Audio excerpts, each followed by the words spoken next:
En este bloque del programa vamos a recibir a la doctora Alejandra Bartoli, médica oncóloga, directamente desde PROAR, y le hicimos la siguiente pregunta para que la gente entienda que se debe hablar, que se debe conocer y se debe tratar. ¿De qué hablamos cuando hablamos de cáncer?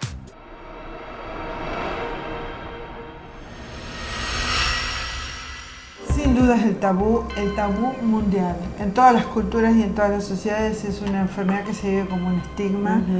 En realidad el diagnóstico siempre es un golpe para un individuo inmerso en un grupo social. Su grupo familiar, su grupo de trabajo, su grupo de amigos, así que siempre es un gran golpe. Por eso nosotros siempre insistimos en lo que es el tratamiento integral del paciente, el tratamiento adecuado desde el punto de vista médico de su patología, pero también la asistencia psicológica, la asistencia del grupo familiar, porque todo confluye al mejor resultado. Yo creo que hoy en día en Argentina estadísticamente estamos igualitos al resto del mundo, en el sentido de que tenemos una alta incidencia, o sea, aparición de tumores, como en todos los países industrializados o del primer mundo o desarrollados, como queramos llamarlo, con vicios de los países pobres, y es que tenemos una alta incidencia todavía de tumores prevenibles y curables detectados a tiempo. ¿Hablar de cáncer es hablar de tumores? Tumores y cáncer en realidad es una diferencia semántica. Todos son tumores. Los cánceres son un tipo de tumores, los sarcomas son otro tipo de tumores. En realidad se usa el cáncer así generalmente porque antes se los definía en términos médicos de esa manera nada más. Se utilizan como sinónimos, pero es sinónimo de tumor maligno, de enfermedad maligna. Por eso, ¿de qué hablamos cuando hablamos de cáncer? ¿De una enfermedad maligna? Que se sabe el origen. Maligna, en realidad hablamos de un grupo enorme de enfermedades malignas que pueden afectar cualquiera de nuestros órganos. No nos olvidemos que el órgano más extenso que tenemos es la piel. La piel puede tener tumores malignos, de hecho es bastante frecuente, y todas son potencialmente curables en la medida que se diagnostican y se tratan a tiempo. Algunas son hasta prevenibles. Es por eso que siempre se alienta lo que es la prevención. Es lo más importante. Nosotros desde aquí queremos transmitir esto, ¿no? No es costosa. Eso, ¿cómo se previene? En realidad, vamos a hablar de los tumores más frecuentes. El cáncer de pulmón es el tumor más frecuente prácticamente en ambos sexos, hay alguna diferencia estadística. ¿Y cómo se previene? Sencillamente no fumar. O sea, cáncer de pulmón es cigarrillo. Cáncer de pulmón está estrictamente relacionado al hábito de fumar. Hay algunos casos mucho menos frecuentes de tumores pulmonares en los fumadores. La ley antitabaco es algo que ha ayudado a reducir la exposición, pero todavía no ha impactado para nada en la mortalidad de la enfermedad. En cambio, otro tumor totalmente común y frecuente, como es el cáncer de mama, hay una alta incidencia, o sea, número de casos alto, pero hay mucha menor mortalidad. ¿Por qué? Por la detección precoz de los tumores mamarios con la mamografía de control. En este momento, lo digo un poquito a grosso modo, si una paciente tiene antecedentes familiares, va a consultar con su médico, el médico le va a decir cómo es la pauta de control, que puede cambiar un poquito, pero para la población general, una mamografía cada 2 años después de los 40 años y anual después de los 50, son las pautas que en este momento recomienda el Instituto Nacional del Cáncer. Otro tumor que puede estar dentro de las pautas de screening y de diagnóstico a tiempo es el cáncer de intestino grueso o cáncer colorectal. Se puede detectar con campañas de búsqueda de sangre oculta en materia fecal, en población mayor de 50 años. Entonces, por ahí hay que estar alerta a la población y la comunidad médica de hacer ese control en sus pacientes, el médico clínico, el médico de familia. Y lo dejé para el final, no por una cuestión de frecuencia, sino de impacto terrible en la sociedad, que es el cáncer de cuello uterino. El cáncer de cuello uterino es el que se detecta a tiempo o se detecta la lesión pretumoral con un simple Papa Nicolau. Simple y barato.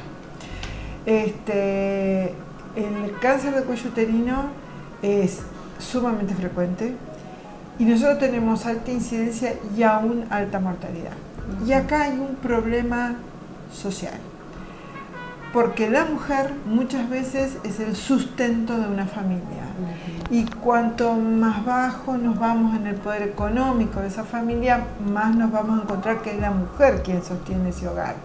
Entonces, el impacto terrible de la enfermedad en ese grupo social es un problema económico y social.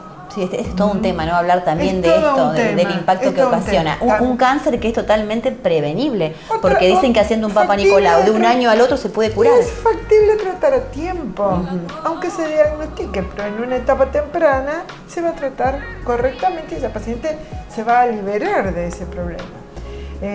También existe lo que es muy importante, en nuestro país ya ha entrado dentro de las campañas de vacunación, es la aparición de este tumor por la infección por el virus HPV, que es un virus de transmisión sexual. Se está vacunando a las niñas, cada vez a más temprana edad. Se va a empezar a vacunar a los varones también, a temprana edad, o sea, antes del inicio de las relaciones sexuales, pero nunca está de más decir, tener relaciones sexuales si son ocasionales, de manera protegida para evitar contagios. No solo para evitar el embarazo, sino para evitar contagios de enfermedades virales que predisponen al cáncer de cuello uterino. Esto es importante saberlo, esto es prevención y ahí vamos enfocados, no es la forma de que no aparezca. Una vez que aparezca un tumor de cualquiera de los tipos que estuviste mencionando, ¿hay distintos niveles de agresividad en el cuerpo y en el ser humano? Hay distintos niveles de agresividad aún de una misma enfermedad. Por ejemplo, podemos tomar por ejemplo el cáncer de mama.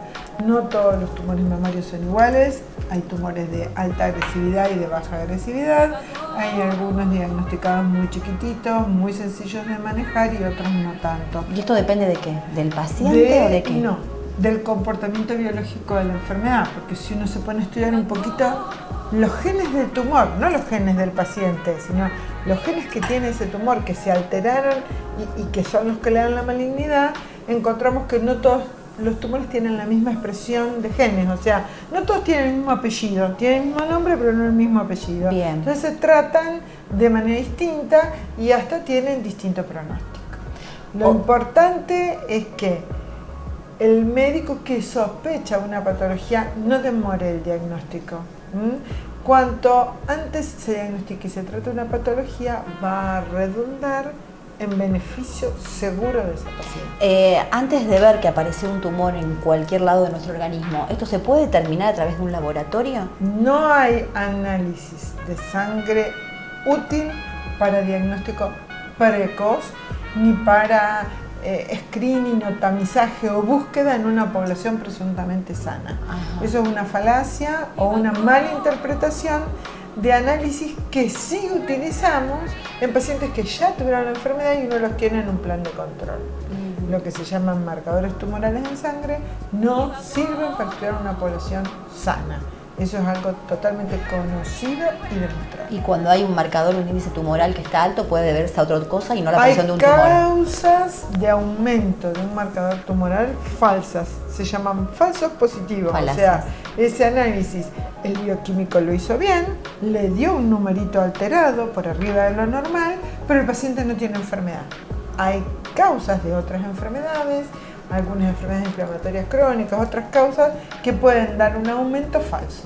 Por eso es un manejo muy de especialista y lo más importante, que a veces viene una paciente que se controla y dice, ay doctora, me hice el Papa, y el doctor me pidió todos estos marcadores tumorales, qué bueno, están todos bien.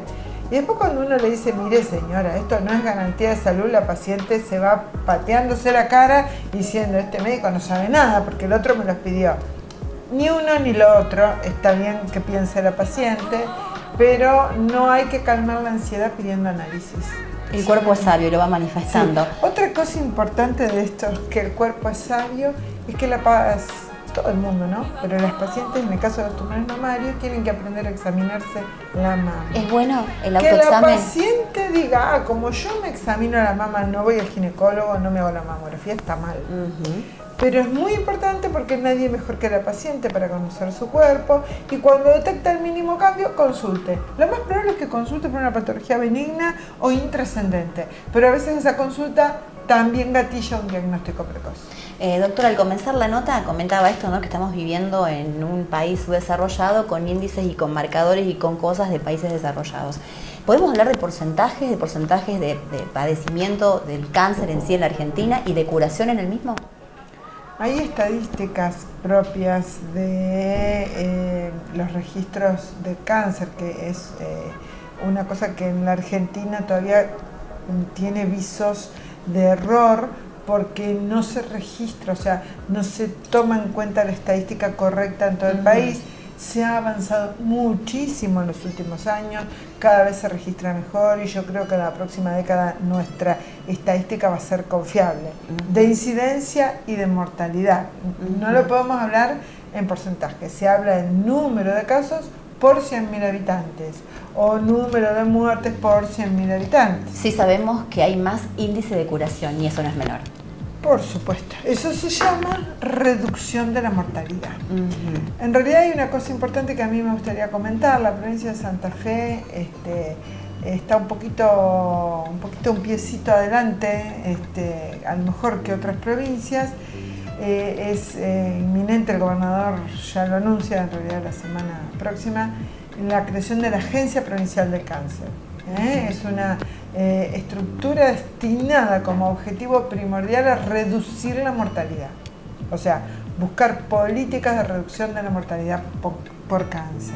No es menor. No, totalmente. Esto está reproduciendo a nivel provincial las pautas similares a las del Instituto Nacional del Cáncer.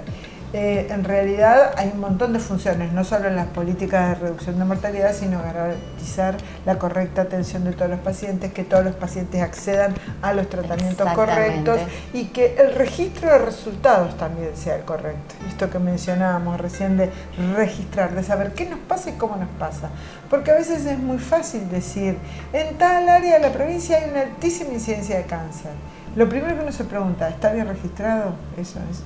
¿Está bien? ¿Está bien hecho el cálculo del número de casos por la población? ¿Cuál fue la fuente de esos datos? Sin duda. ¿Se relacionaron con el último censo poblacional? O sea, hay un montón de preguntas que tienen su respuesta, pero hay que buscar la respuesta correcta. En realidad es un paso adelante histórico, creo, porque es la primera vez en un montón de años que se avanza más allá de la trinchera de atender al paciente, sino de leer lo que uno está haciendo, cómo lo estamos haciendo y mejorarlo. Y cómo está incidiendo. Muchísimas gracias. Gracias por la invitación. Un gusto.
Interesante nota, en realidad, directamente desde PROAR, Programa de Asistencia Reproductiva de Rosario.